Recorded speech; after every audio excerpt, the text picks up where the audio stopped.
All right, we are back, and Happy New Year to you. Yeah, Happy New Year. How was y'all? What y'all do anything? No, and it was awesome. I loved it. I think I was asleep by 9 o'clock. Yeah, that's fun. That is fun.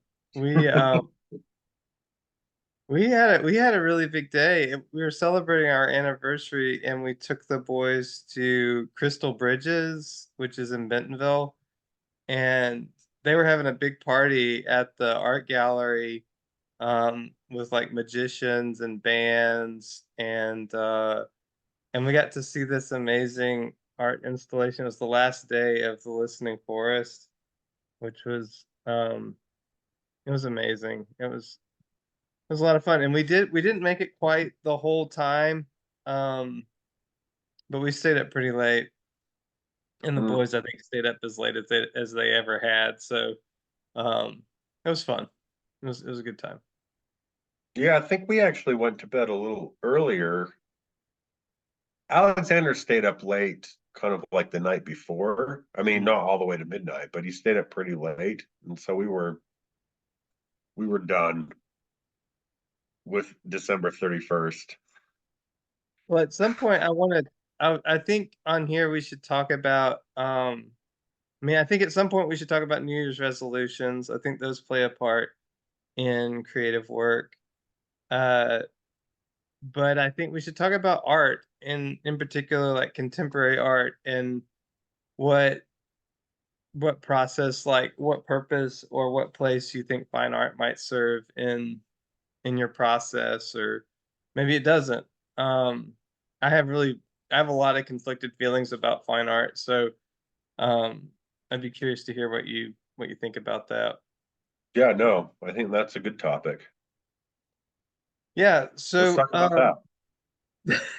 yeah, well, I want to talk about transformation too, or this process of moving from one project to another. And I don't know, I think maybe those conversations are intertwined in some way. But I don't want to steal too much of your thunder. So I know that you're in the middle of, we talked about it a little bit last week, like transitioning.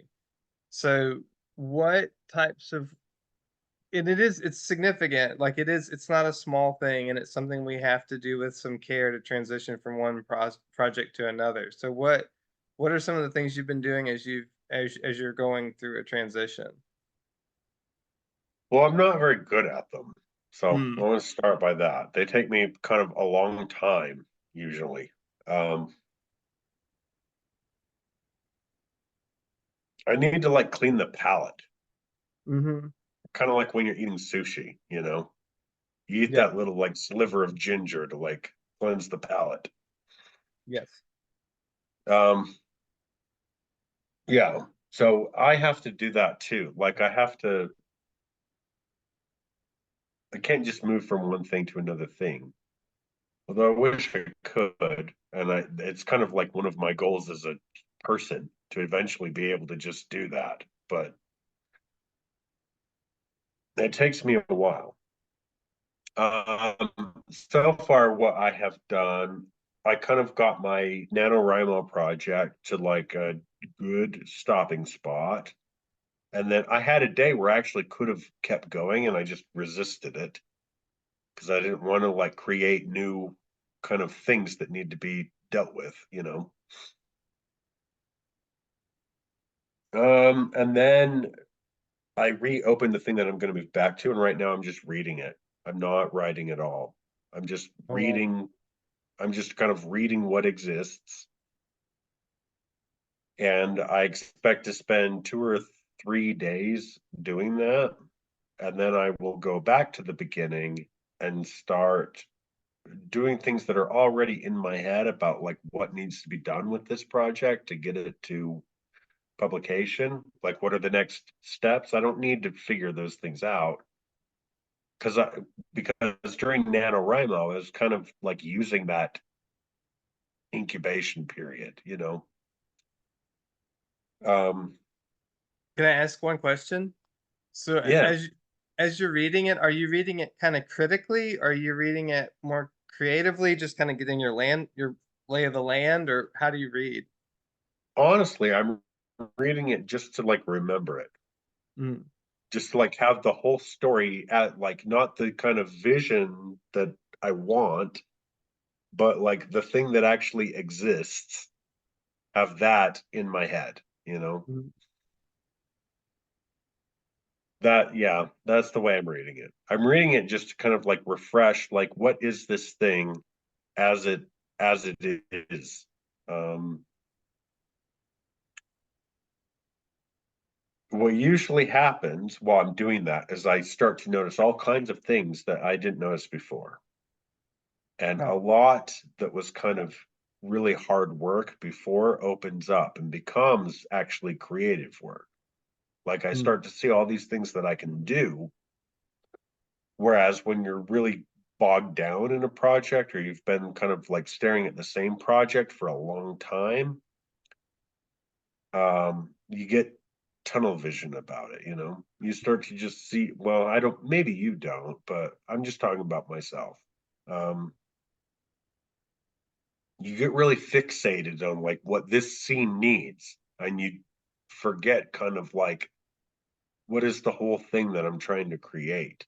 And you start to notice ways that it's working, that you were actually, your inner critic was very mean about that, but actually it's working because I've yeah, had some space from it.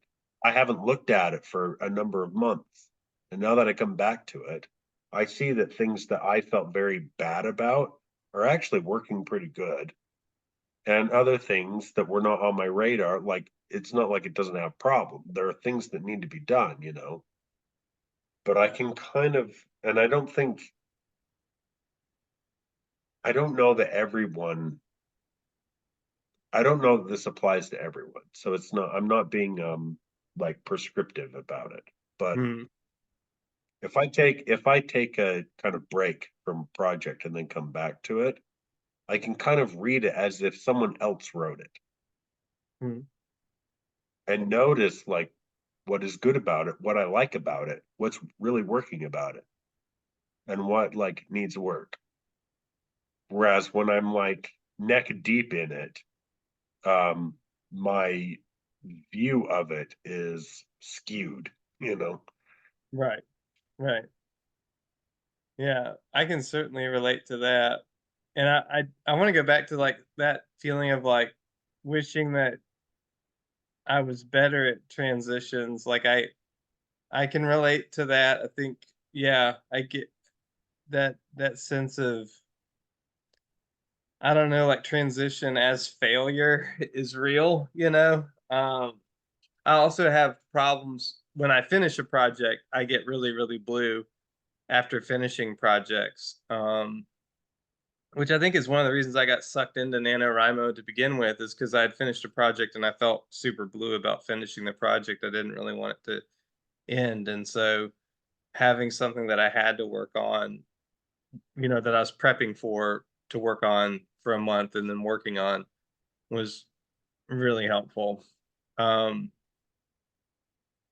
but yeah, I think part of those transition periods is where they're not generative, they can feel a little bit like failure or whatever. But I think it's important to kind of push pause on all that and just kind of experience it for what it is and I like what you're saying about leaving yourself open to just like what exists on the page and maybe those themes that bubble up that are unexpected or that are working. Um so yeah, so what will be next? Like what's the next step once you've read through it? Well, once I read through it, then I'll start like working on it, which I already kind of have a vague idea about what those kind of things that need to be done are. Like Hmm. I've been working on it for a while, so I know basically like the things that need to be done and the things that are like working. Um, Yeah. I'm mostly reading through it just to kind of refresh myself with it and get kind of new eyes on it.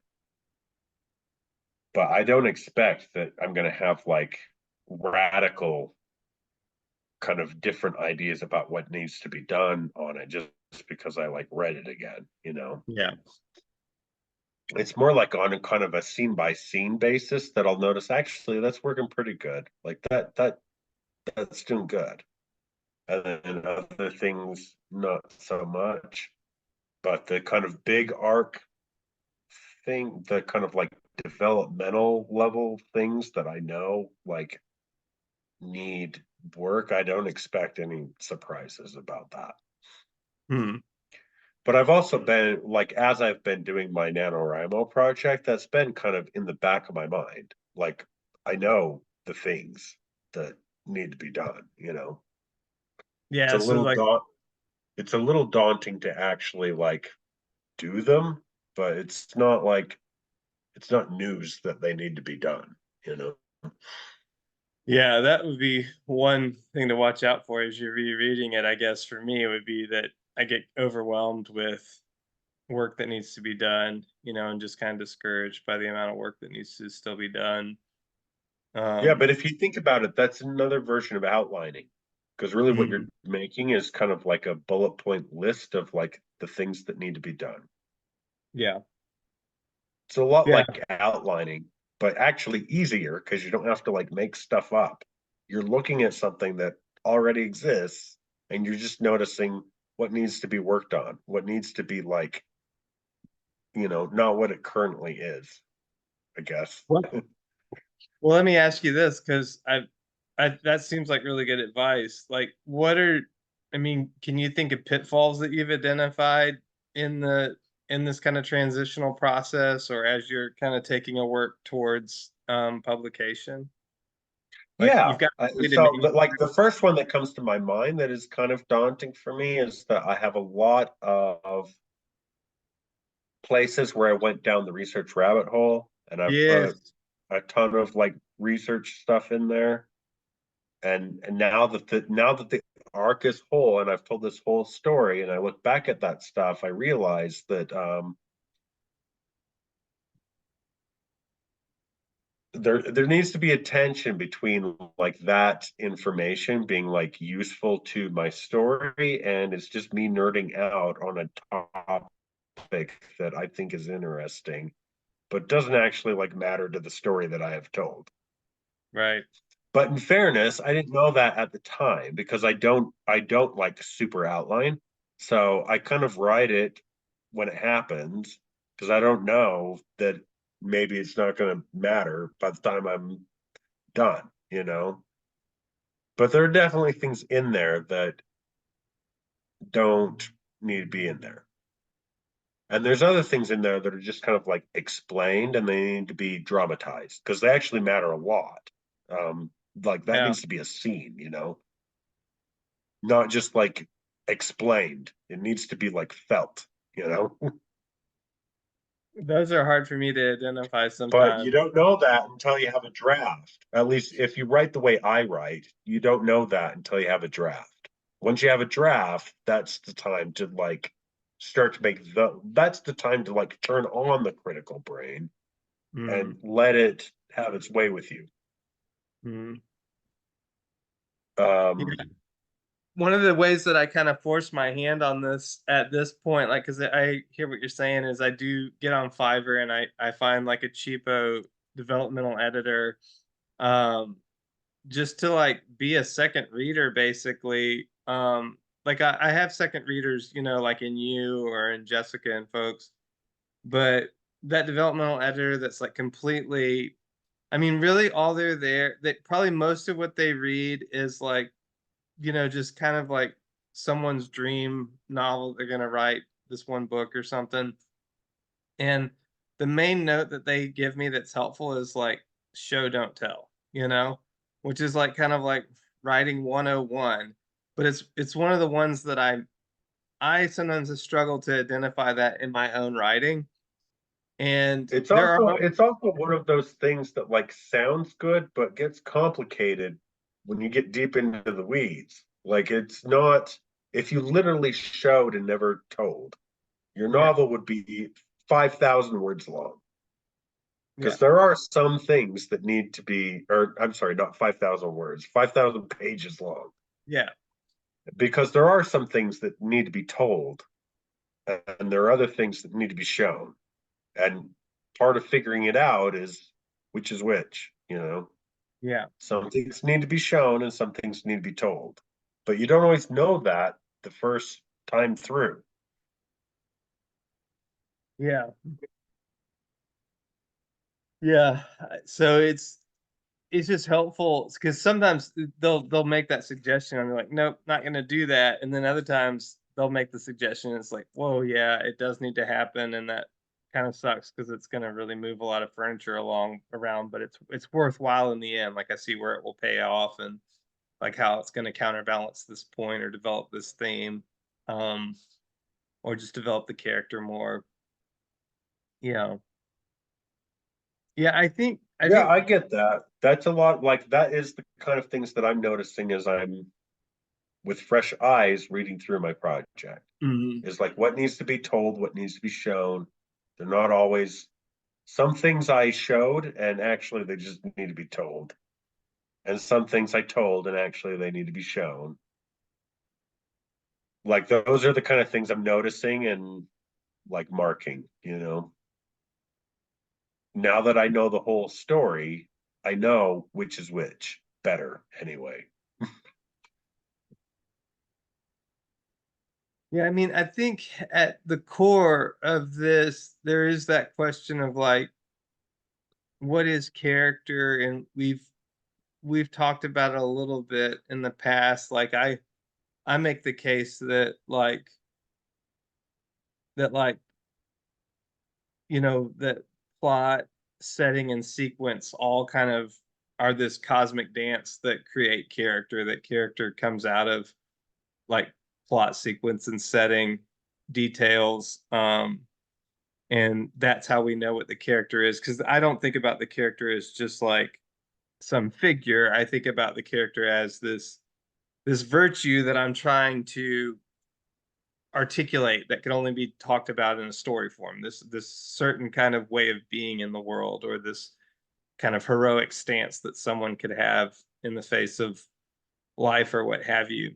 um and I think part of like what you're talking about and the difficulty of these transitions is that that character, your understanding of the character is in a some kind of flux, you know what I mean? And that's a difficult place to be as a writer, because like as a writer, when you start out writing it, like you, the character that you have in mind is just the hero, you know what I mean? That's a fairly simple flat figure that as you tell the story, all of a sudden it starts to develop and become something more three-dimensional, more kind of substantial, more, I hate to use the word psychological, but there's psychological aspects to it. Um there's flaws, you know what I mean? There's the grittiness of it. There's, shortcomings. There's all these failings that the character themselves has, and you realize that they themselves are in this act of becoming, you know what I mean? And there's a part of you that, like, I don't know, for me it's like I don't ever want, I mean, that act of becoming is important in itself, you know. Yeah, that's why this person is worth telling a story about. Right. Like this person changed because of the thing they went through. Like that's like that is the core essence of story. Yeah. I mean, if you told a story about somebody that was a certain way at the beginning and then things happened and nothing changed and they were the same person at the end, I don't care how many explosions your story has, readers are going to think that was a boring story because stories are about like transformations. Yeah. I think there's some stories that work like in spite of that rule, but that is a good rule as a as a whole. That the Yeah, person. and so maybe that ties into your other point. Like maybe that is kind of like a high art value that Mm. isn't necessarily universal. Maybe I I don't think so. I think it is like basic storytelling, but maybe you disagree. I mean, that might be a different conversation. Mm. I think that a lot of fine art, um, since like the I think art really lost its meaning after in the Western cultures after like medieval times. It became more of a function of the factory and a function That of long ago? Like the Renaissance, like Shakespeare, you think is like after it lost its meaning? well, when I say art right now, I'm kind of separating out literature and I'm saying Okay, you mean like fun, painting, like paintings and visual? sculpture, visual art. Yeah. Well, that is a. I feel like for me and you, that is a cautionary tale. Like It what we is. do can become like that if we do not make better choices than they made. I mean, I also understand like why it occurred, but it's interesting to see how it persists, like its place persists, and it's that sense of the sacred is there even in a curated gallery or in a museum, that sense of kind of a a place that's kind of set aside, even though for the most part the reason fine art is collected is simply as like a hedge fund. It simply has to do with money. And Yeah, well, and that is where I feel like that is where the death of fine, like in the like visual art sense, the beginning of the end was this kind of like building animosity about we make we make pretty things to decorate the homes of the bourgeoisie, mm, and we should like stop doing that. mm, That's the beginning of the end, because where that ends up is in this place where things are like deliberately something that just kind of a normal person can't relate to. It's all high concept and theoretical and making a clever point and being like radical and subversive for the mm. sake of being radical and subversive, all just because what it doesn't want to be is decorations for rich people's walls. So I don't think art should be merely decorations for rich people's walls, but if you fixate too much on that, you end up being like utterly irrelevant Mm. because you're missing the point of what you're doing actually means to people, you know? Yeah, I think you're onto something there. I mean, I always feel a tension every time I walk through an art gallery. It's a tension that I don't think exists when I read literature or when I watch a movie. Maybe to some degree when I watch a movie, but not when I read a book that I enjoy reading. Um, and So, it's but just like specifically because of the visual aspect of it, because it is a visual thing that you take in with your eyes. no, it's because it's Because a physical. that's what like paintings and movies have in common, is they're both like made of pictures. No, there's another thing that they have in common. It's what Tarkovsky meant when he said all filmmakers must be sad because making films costs so much money. Um, like making art, when you make an art object, that object, if it's curated by a museum or if it's, chosen as like the taste of the year or whatever, um, that curative process is it it becomes part of the market. Like it becomes a domain of the market. And so like we talk about movies, whether or not they were a blockbuster film or whether or not they made back their money. And in a similar way, like fine art, like Picasso's Guernica, for example, like at the time it may have been a image of protest against the atrocities of war, but ultimately what it became is just a huge hedge fund for a millionaire. So it's, as an object it becomes part of the market. And when the As an market. object, but as a work of art, it is still like visceral and haunting.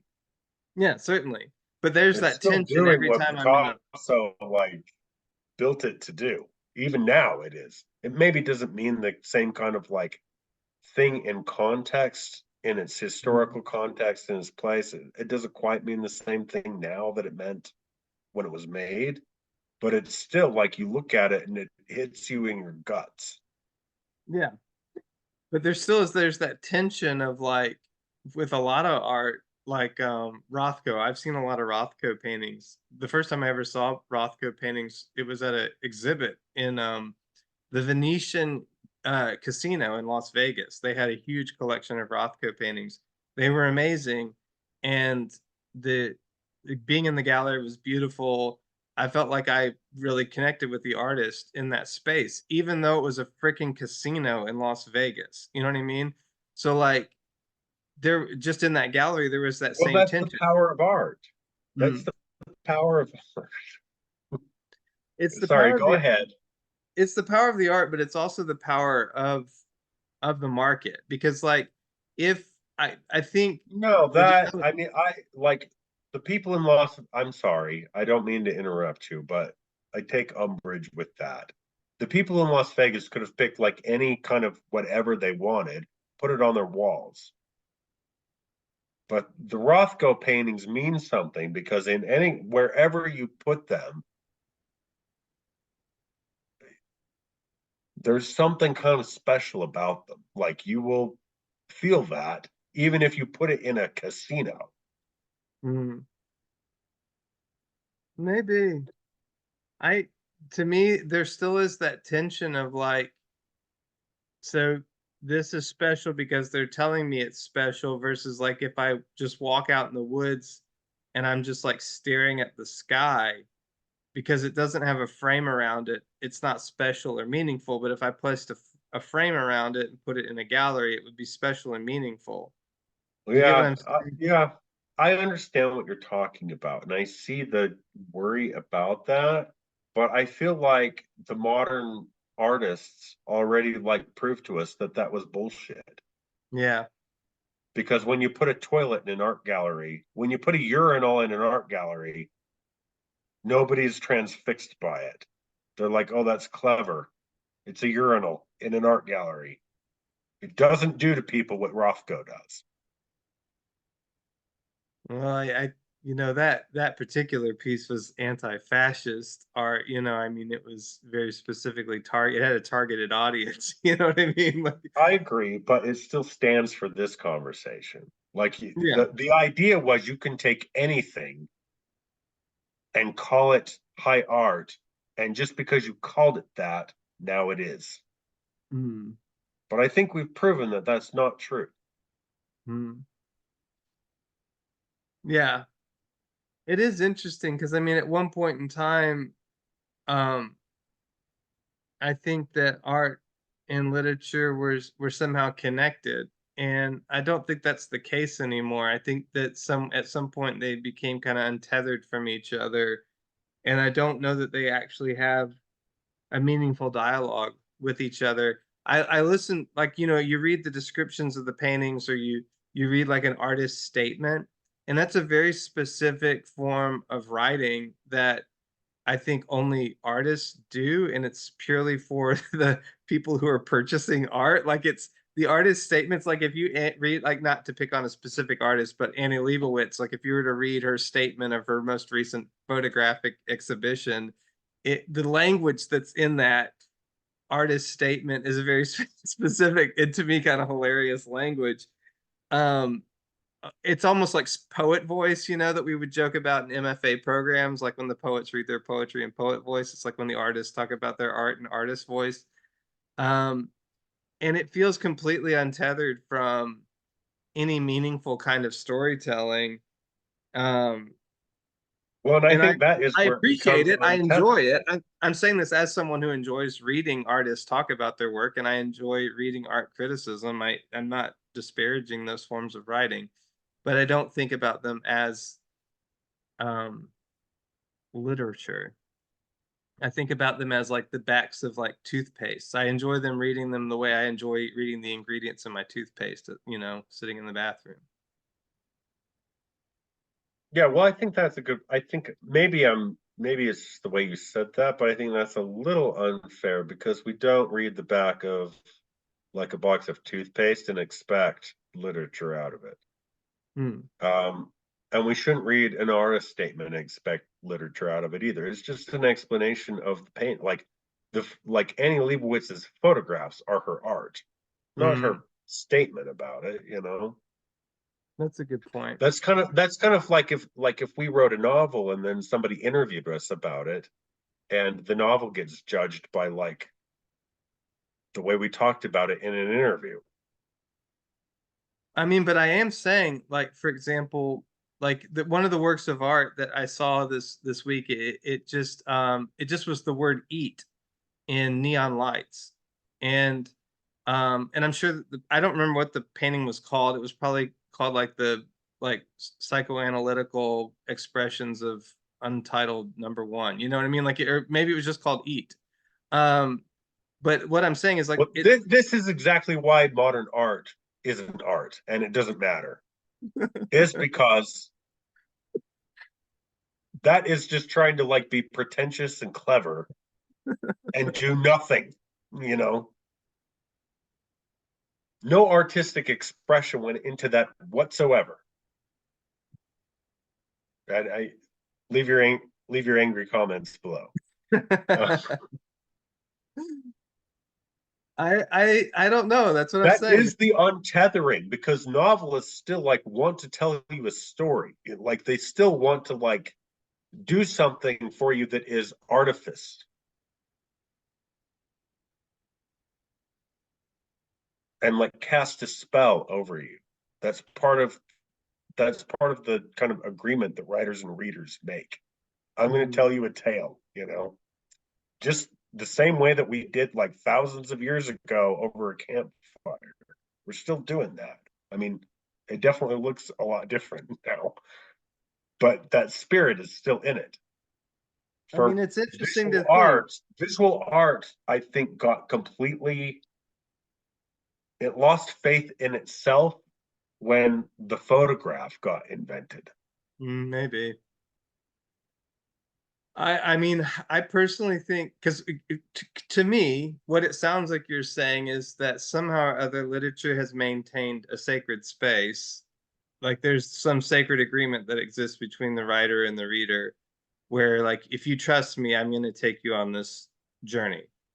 Um, Whereas like fine art, when it lost its cathedral, it just became eat in neon sign in neon. You know what I mean? Like it just became Yeah, because unsacred.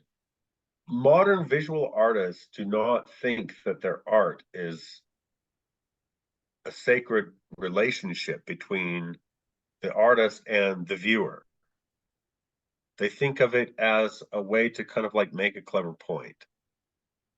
Because sometime in the middle of the modernist movement, and it just like blew up even more in the postmodernist movement, Mm.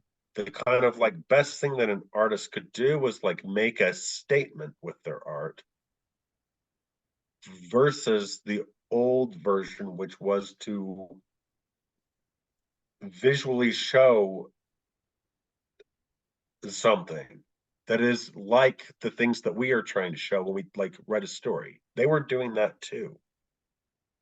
And then at some point they kind of lost faith in their ability to do that. I think it has a lot to do with it has a lot to do with like the photograph. Like Mm. now that I can just like take a picture of that, your kind of technical skill in rendering that in a painting is kind of obsolete now Mm. because light and chemicals on zinc can render that more accurately than you can. And so then you get the kind of like the impressionists and stuff, like they pull away from that kind of technical ability to show things accurately. Now we're off that because photographs can do it better than we can. But now you're on a slippery slope to where eventually you end up with it's just like the idea of a urinal in a museum. Yeah, I mean, what you're saying, I think makes sense in some general ways. Like, I mean, I don't want to generalize too much, and some of this has to do with Western art only, and not so much with the way art occurs in the East or in other parts of the world, like undeveloped parts of the world, like Africa or in South America. So I wouldn't want to generalize too much, but I No, do think, but I think that matters because those people are still in relationship with the people that they're making art for. mhm. Yeah, They're I mean still making art for those people, not that's just certainly to be something is, clever, not just to like say do a clever thing. That art matters to the people who belong to those cultures. yeah. Our artists kind of just abandoned that relationship. I think it still is there. So I mean, I can think of it of artists that are still trying to hold up that sacred pact, fine artists that I love and appreciate that are doing that, and maybe not always in like photorealistic ways, but they're in dialogue with it. And so I find some hope in that because, I mean, one of the reasons I wanted to talk about this is like in our last conversation, we were talking some about Chat GPT and artificial intelligence. I do think that there's an analog between it and literature and photography and fine art. Like what the technology of photography did to fine art and painting, mostly painting, I would say. A similar thing, I think a similar kind of stepping off point is going to occur between Chat GPT or programs like it, literature generating or writing generating or storytelling programs like it that um, is a similar. It's a facsimile to that technology of photography. And just like the I early do, photographs were just like these kind of grainy, hazy images that were poorly, like poorly representative of what you're seeing.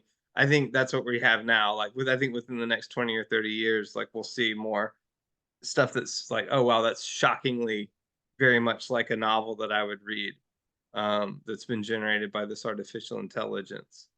Um, I so do too. yeah. I do too. And especially for kind of like previous conversations that we've had, when you said like, I hope that kind of everything that gets fed to the AI is so terrible, so the AI continues to like write bad books, right? Mm, Well, this is kind of like the analogy for this would be the like photorealism. mm, Like for 2 or 3 generations, we have been concentrating on photorealism. Now there's this machine that can do photorealism better than we can. And it completely destroys our faith in what we're doing. But actually, for like 9,000 years before that, visual art had nothing to do with photorealism. yeah, yeah. It's not until you have those French salon schools and that kind of ridiculous kind of high society that came about in Paris, which I mean, it was beautiful too, but it was ultimately problematic. And you can like push it back like to the Renaissance, like perspective, and Mm, like there are these kind of photorealistic things that start to come into understanding of visual artists, right? But now they're on that almost like a technological, not technological, but technical for sure, pursuit. Like we want to make our pictures look as realistic as we can. Now that we kind of have the skills to do that, and those have been discovered and developed, now like the best artist is the one that can make things look real the best. And then this technology comes along and just like blows you out of the water. it is really ironic though. Like I It remember going to creates a crisis of faith. It creates a like, what are we doing? What does this even mean anymore? But like people loved art for thousands of years before that was even like a thing. So it makes you wonder though, like what precisely was their love of art? Like I've been to the Louvre and seen the Mona Lisa, and like everyone's holding up their cell phone and snapping pictures of it. You know what I mean? It's like that was the one reason that they went to see the Mona Lisa was to take a photograph of it. yeah. Um, so it becomes really kind of recursive or something at some point. Well, there definitely is this problem where like the art object had like the thing about the kind of like petty bourgeoisie and people's resentment towards that, that is a thing. Like people do take art objects and just start to use them for like status, you know. Mhm. And That's like a the whole myth. reason that I went to see it was to take a picture of it. Mhm. That kind of a thing. It still kind of baffles me that someone would allow themselves to be destroyed by the fact that like morons do things like that. Well, the thing is like the sad reality is that they're not just morons. Some of them are quite wealthy. You know what I mean? Like some of them are like they figured out a way to make money off of it. You know, like that to me is significant. Like that's a significant now part of the art story that like once art arrives in New York City, it becomes very much a part of industry and interior design and homemaking. And I mean, I think art in America is directly tied to reality TV shows about home makeovers. Like they're all it's all connects. So like the reason that we like this Picasso painting, not to keep picking on Picasso, the reason we like this blue period painting is because it matches my drapes, you know? So it art becomes Yeah, a way of selling things, and it's also a way of consolidating wealth and real estate and all of those types of sure, things. but the salient question is how much should that affect the artist? You as the artist, you don't get to decide what other people do with the things that you make. Mhm. You make them and then people do things with them. Policing that is not your job. Yeah, but Shakespeare was still pretty savvy with his real estate investments. Like I think these are things that we need to understand is like David Bowie was really smart with his investments. Like I don't I agree with you a lot of what you're saying, but like I don't think it helps us as artists to be like, well, yeah, because morons are buying paintings like, you know, or taking pictures of the Mona Lisa, we should just forget what those morons are doing. It's like, no, we actually need to be a little bit smarter as artists and recognize that like people vitally need us. Like it's And they're what actually intentionally make things that they don't want to take a picture of, because that's no. what's happened. That is what they've done. They've just intentionally created things that nobody wants to take a picture of. That was their solution to that problem. Yeah, maybe. And I now they get to not matter. hmm. They still wind up being collected. I mean, it's a funny thing. Like for example, we're moving away from material culture, and this is really and this may be a different conversation entirely, but like I got really obsessed with these muscle men action figures that I could collected in the 80s. And you can go on eBay. Yeah, I remember them. I They remember were them. little flesh-toned creatures. They looked weird. They were from Japan. No one had any idea what they meant, but they meant something in Japan. And we all loved them. They were great. They were just weird. And they came, I remember they even came in like little like trash containers. It was like Yeah, wrestlers in these little trash containers, right? yeah, No I one had any remember idea. them. I mean, they might have well dropped out of the sky and landed on our, we had no idea what they were. They were tied to a Japanese comic that became a TV show that was also a Japanese video game, but no one knew anything about that in America. So, anyways, fast forward like, 30 something years, those things are worth something. Like they've appreciated in value. I had no idea as a 5 year old that these things would have any kind of future value whatsoever. I just thought they were cool. But they're worth something. And the reason that they're worth something is because they're a material object. And we're really moving away from that. Like if I were to ask like what to my child, my 9 year old son, has any significance like this, the answer is like nothing. Like he plays Minecraft mostly. And it's not like he's interested in collecting like Minecraft tchotchkes that someday like 30 years from now will be worth something to him. It's not. It's an unmaterial culture. Like so we have this weird step off that we're undergoing right now where we're moving away from material objects. You know what I mean?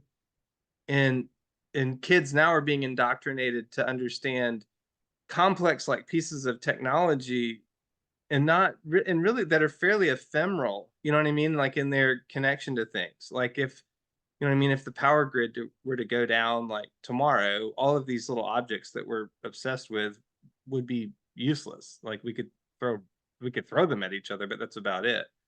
um and I'm not saying that the little tiny muscle men meant something, but they were actual objects, like they were actual things, you know what I mean?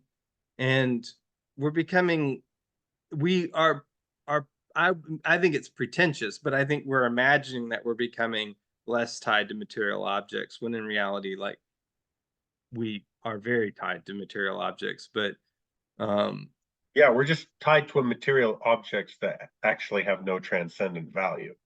mm, and it seems to be doing something to us, but we're not exactly sure what. I don't know.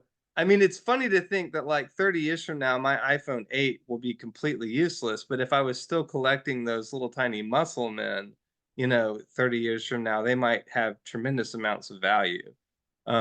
Even though the iPhone 8 is tremendously valuable to me right now, and the little muscle men is basically garbage.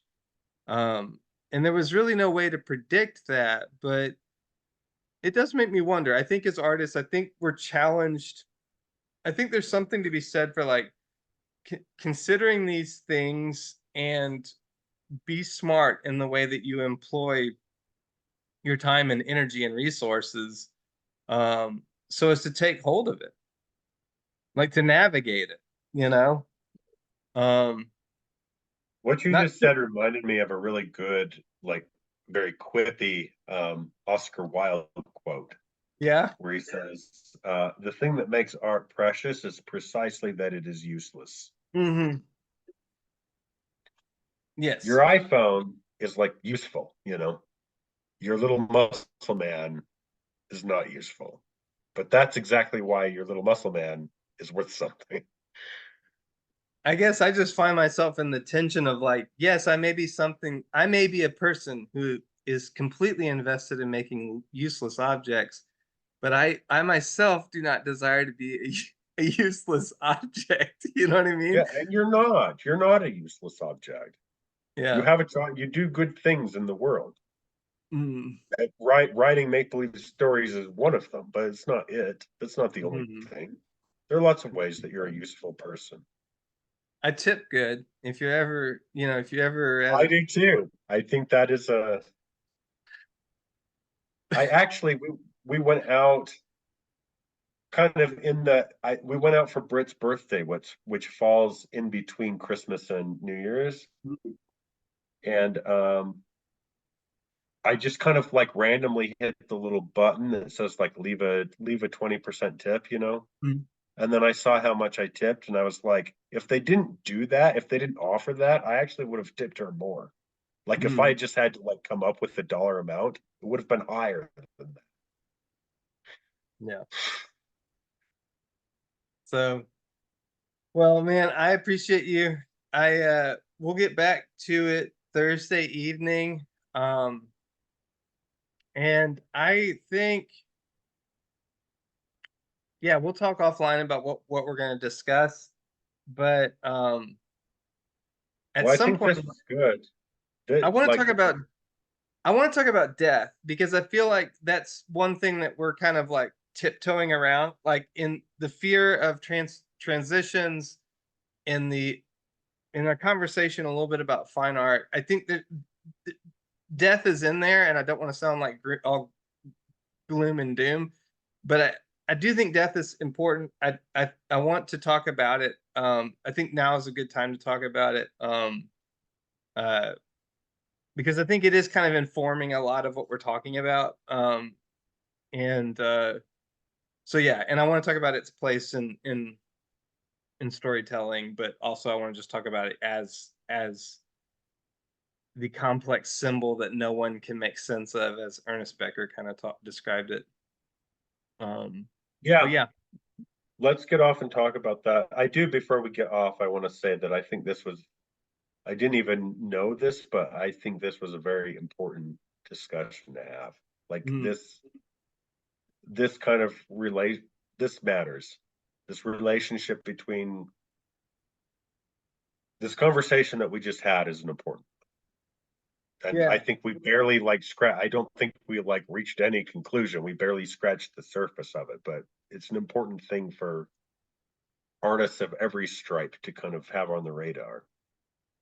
Yeah, I don't even think we've set the playing field, but we've just kind of noticed this is a I think there are I don't know even how to describe it. There's problems here, and I think maybe there's a celebration of failure here, and there's something about the sacred. There's a lot. There's a lot going on here.